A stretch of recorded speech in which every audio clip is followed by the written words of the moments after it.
దేశవ్యాప్తంగా చాలామంది డాక్టర్లు అలాగే ప్రజలు కూడా రోడ్ల మీదకి వచ్చి నిరసన వ్యక్తం చేస్తూ ఉన్నారు. మమతా బెనర్జీ సర్కార్ మీద బీజేపీ కూడా టార్గెట్ చేసి సువేందు అధికారి కొన్ని ఆరోపణలు చేశారు. ఇది మమతా బెనర్జీ అంటే సరైన యాక్షన్ తీసుకోలేదు కాబట్టి ఇంత దారుణం జరిగింది, మహిళల మీద అత్యాచారాలు ఘటనలు జరుగుతూ ఉన్నాను కదా.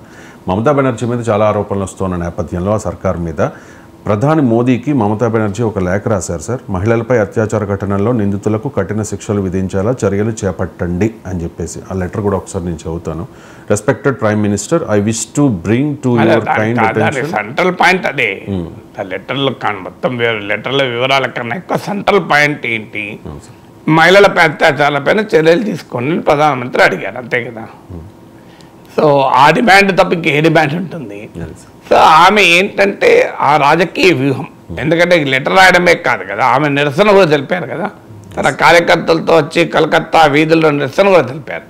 ఎందుకంటే ఈ విషయంలో మమతా బెనర్జీ ప్రభుత్వం దోషిగా జనం ముందు నిలబడాల్సి వచ్చింది. అంటే ఈ ఘటనకు ఆమె బాధ్యత వహిస్తుందా, ఆమెకేం సంబంధం అని రాజకీయంగా ఆమె మద్దతుదారులు వాదించవచ్చు. కానీ సుప్రీంకోర్టు నిన్న కూడా బెంగాల్ ప్రభుత్వ పోలీసు పనితీరు పైన సిరీస్ ఆఫ్ క్వశ్చన్స్ అడిగారు. మనం చాలాసార్లు మాట్లాడుకున్న ఆ క్వశ్చన్స్, మీరు ఉదయాన్నే డెడ్ బాడీ చూస్తే మరి దాన్ని బాడీ చూస్తే అర్థమైపోతుంది అత్యాచారం జరిగిందని. సో హత్య జరిగిందని అర్థమవుతుంది, మరి దాన్ని సూసైడ్గా ఎందుకని చిత్రీకరించారు? ఇది ఎవరి ప్రాబల్యంతో చిత్రీకరించారు? 14 hours తర్వాత ఎఫ్ఐఆర్ దాఖలు చేశారు, పోస్ట్ మార్టం తర్వాత ఎఫ్ఐఆర్ దాఖలు చేశారు. ఎక్కడైనా ఎఫ్ఐఆర్ దాఖలైనాక పోస్ట్ మార్టం జరుగుతుంది. పోస్ట్ మార్టం 4:45 1 to 4:30 ఆ ప్రాంతంలో పోస్ట్ మార్టం జరిగి 8:30 క్రిమేషన్ జరిగితే 11:45 ఎఫ్ఐఆర్ దాఖలు చేశారు. అది కూడా పేరెంట్ ఫ్యామిలీ, విక్టిమ్ ఫ్యామిలీ దాఖలు చేశారు. మరి ఈ ఆర్జికర్ హాస్పిటల్ అడ్మినిస్ట్రేషన్ ఏమైనట్లోని ఆర్జికర్ హాస్పిటల్ పైన వేల సంఖ్యలో మనుషులు వెళ్ళి దాడి చేశారు. ఆ ప్రిన్సిపల్ పైన ఇన్ని ఆరోపణలు వస్తుంటే అది కవరప్ చేసే ప్రయత్నం చేశారని అతనికి ప్రమోషన్ ఇచ్చారు. అంటే ఆర్జికర్ మెడికల్ కాలేజ్ ప్రిన్సిపల్గా రిజైన్ చేస్తే ఆయనకు మరింత ప్రతిష్టాత్మకమైన నేషనల్ మెడికల్ కాలేజ్ ప్రిన్సిపాల్గా ప్రమోషన్ ఇచ్చారు. ఇప్పుడు ఏకంగా ఆయనను తీసుకెళ్ళి OSD in health ministry office special duty పెట్టారు. Health minister Mamata Banerjee. అంటే ఆయన పైన ఇన్ని విమర్శలు వచ్చినా ఆయనకు ప్రమోషన్లు ఇచ్చుకుంటూ పోతున్నారు తప్ప ఆయన పైన ఏ రకమైన చర్య కూడా లేదు. సో అందువల్ల ఇవన్నీ మా తల్లిదండ్రులు 3 గంటల పాటు బిడ్డ శవాన్ని కూడా చూడని ఇవ్వలేదు. సో పోలీసుల వ్యవహార సరళి, నిరసన తెలుపుతున్న వారిని బెదిరించారు. 43 మంది నిరసన తెలిపిన డాక్టర్లను 100 మందికి పైగా నర్సులు ట్రాన్స్ఫర్ చేశారు.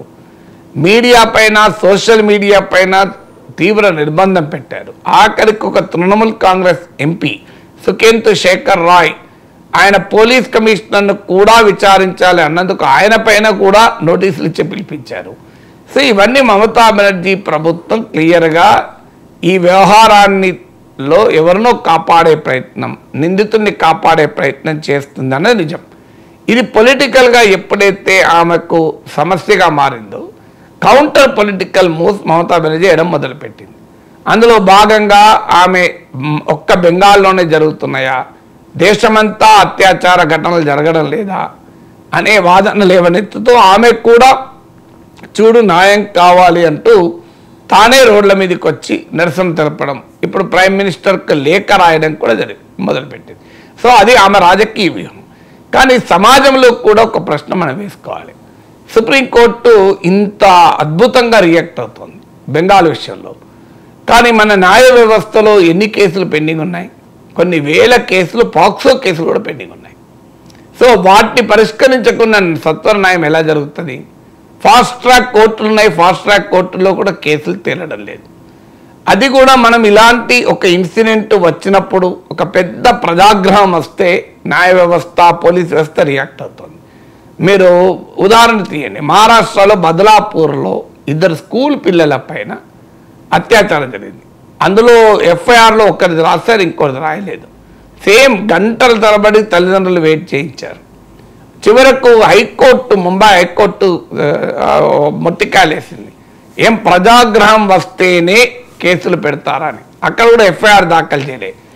మరి ఇప్పుడు వస్తున్న విమర్శ కూడా ఏంటంటే బెంగాల్లో జరిగిన ఇన్సిడెంట్ దారుణమైంది, ఒక ఇన్సిడెంట్ను మరో ఇన్సిడెంట్తో ఎప్పుడూ పోల్చకూడదు.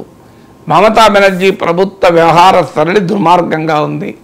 కానీ మరి మహారాష్ట్రలో దానిపైన మీడియాలో, న్యాయ వ్యవస్థలో, సమాజంలో, రాజకీయ వ్యవస్థలో ఈ కదలిక ఎందుకు ఉండదు? దీని వెనకాల పాలిటిక్స్ లేవా అనేది ఇప్పుడు వస్తున్న ప్రశ్న. ఎందుకంటే మమతా బెనర్జీ అక్కడ తృణమూల్ కాంగ్రెస్ అధికారంలో ఉంది, మహారాష్ట్రలో బీజేపీ అధికారంలో ఉంది. నిన్న సుప్రీంకోర్టు బార్ అసోసియేషన్ మాజీ అధ్యక్షుడు దుష్యంత్ దాబే ఒక నేషనల్ ఛానల్లో మాట్లాడుతూ రైజ్ చేశాడు ఈ అంశాన్ని. అలాగే ఉత్తరప్రదేశ్లో హత్రాస్లో ఒక దళిత బిడ్డ పైన అత్యాచారం జరిగితే ఎందుకు మరి వ్యవస్థలు స్పందించలేదు? ఎంత దారుణంగా యోగి ఆదిత్యనాథ్ ప్రభుత్వం చేసిందంటే జర్నలిస్టులను కూడా అరెస్ట్ చేశారు. సిద్దిక్ కప్పన్ అనే అతను హత్రాస్ బాధితురాల్ని ఇంటర్వ్యూ చేస్తాను పోతే దానిపైన యూఏపీఏ కేసు పెట్టి లోపలేశారు. సో అలా మీకు ఉత్తరప్రదేశ్లో దళిత బాలిక పైన అత్యాచారం జరిగిన బీజేపీ ఎమ్మెల్యే జైల్లో ఉంటే ఆయన కుటుంబ సభ్యులకు మళ్ళీ టికెట్ ఇచ్చారు. సో ఇవన్నీ జరుగుతున్నప్పుడు ఎందుకు వ్యవస్థ ఈ స్థాయిలో రియాక్ట్ కాలేదు అంటే పాలిటిక్స్ వల్ల రియాక్ట్ కాలేదా వ్యవస్థలు? అలాగే మీకు చూడండి, హైదరాబాద్లో దిశ ఇన్సిడెంట్ జరిగింది, అద్భుతమైన స్పందన, ప్రజల్లో ఉన్న ప్రజల సమీకరణ, అంటే ప్రజలు తమ ఆగ్రహావేశాలని బ్రహ్మాండంగా డెమాన్స్ట్రేట్ చేశారు, చెయ్యాలి కూడా. ఆ రకమైన స్పందన అవసరం కూడా. కానీ ఆసిఫాబాద్లో ఒక పేద బిడ్డ, ఆమె ఊరూరు తిరుగుతూ పిన్నులు ఇవన్నీ చిన్న చిన్నవి జడలు అమ్ముకొని తిరిగే ఆమె పైన అత్యాచారం జరిగింది. సో ఆమె పైన అత్యాచారం అసలు మనం ఎక్కడ తెలిసిందా? ఏమన్నా సుప్రీంకోర్టు రియాక్ట్ అయిందా? హైకోర్టు రియాక్ట్ అయిందా? మీడియాలో డిబేట్ నడిపామా? అంటే you cannot be unequal in death also, you cannot be unequal in death అని అంటే మరణం ఇంత దుర్మార్గమైన పరిస్థితులు ఎదుర్కొన్న ఏ బిడ్డైనా ఒక్కతే కదా అని. మరి వ్యవస్థల స్పందనలు ఈ తేడా ఎందుకుంది? రూరల్ ఏరియాస్లో జరిగితే అది నోటీసులోకి రావడం లేదు, అర్బన్ ఏరియాస్లో జరిగినవి కొంత నోటీసులోకి వస్తున్నాయి. రాజకీయ పరమైనటువంటి డైమెన్షన్ తీసుకున్న తర్వాత అవి నోటీసులోకి వస్తున్నాయి. ప్రజలు పెద్ద ఎత్తున తిరగబడ తర్వాత వాటికి వ్యవస్థలు స్పందిస్తున్నాయి. ఇప్పుడు ఈ ఆర్జికర్ మెడికల్ కాలేజ్ ఇన్సిడెంట్ కూడా జరిగిన 1 or 2 days వరకు పెద్దగా ఎక్కడ రియాక్షన్ లేదు. అది ఓన్లీ డాక్టర్స్ కమ్యూనిటీలో మాత్రమే చర్చకు వచ్చింది, డాక్టర్స్ కమ్యూనిటీలో మాత్రమే ఆవేదనతో మొదలైంది.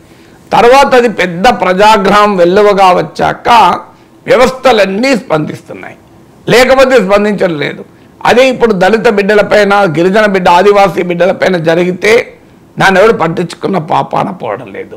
నిందితులకు గనక రాజకీయ ప్రాబల్యం ఉంటే దాన్ని ఎవరు పట్టించుకోవడం లేదు. ఇలాంటి ప్రశ్నలు కూడా ఈ కాంటెక్స్ట్లో వస్తున్నాయి. ఇవేవి మమతా బెనర్జీ వైఖరిని ఖండోన్ చేయవు. మమతా బెనర్జీ వైఖరి ఆమె ఖచ్చితంగా ఆమె దుర్మార్గంగా ఆమె ప్రభుత్వం వ్యవహరిస్తోంది, అందులో ఎలాంటి డిస్ప్యూట్ లేదు. దానికి అనేకసార్లు మనం చెప్పాం, సుప్రీంకోర్టే చెప్పింది, ఏం చెప్పడం కాదు.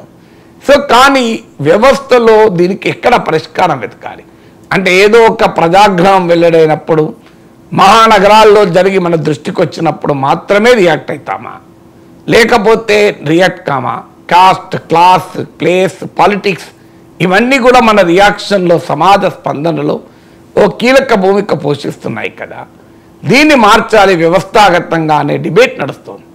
బట్ స్టిల్ ఈ డిబేటు మమతా బెనర్జీ లేఖ రాయడాన్ని సమర్థించవు, మమతా బెనర్జీ రోడ్డు మీదకి రావడాన్ని సమర్థించవు. కానీ భారతదేశంలో సమాజం, పౌర సమాజం కానీ, న్యాయ వ్యవస్థ కానీ, మీడియా కానీ, రాజకీయ వ్యవస్థ కానీ ఆలోచించాల్సిన అవసరం ఉంది. మనము దేశంలో ఏ బిడ్డకు అన్యాయం జరగకుండా ఏం చేయగలం? దానికి ఏమైనా పరిష్కార మార్గాలు ఉన్నాయా?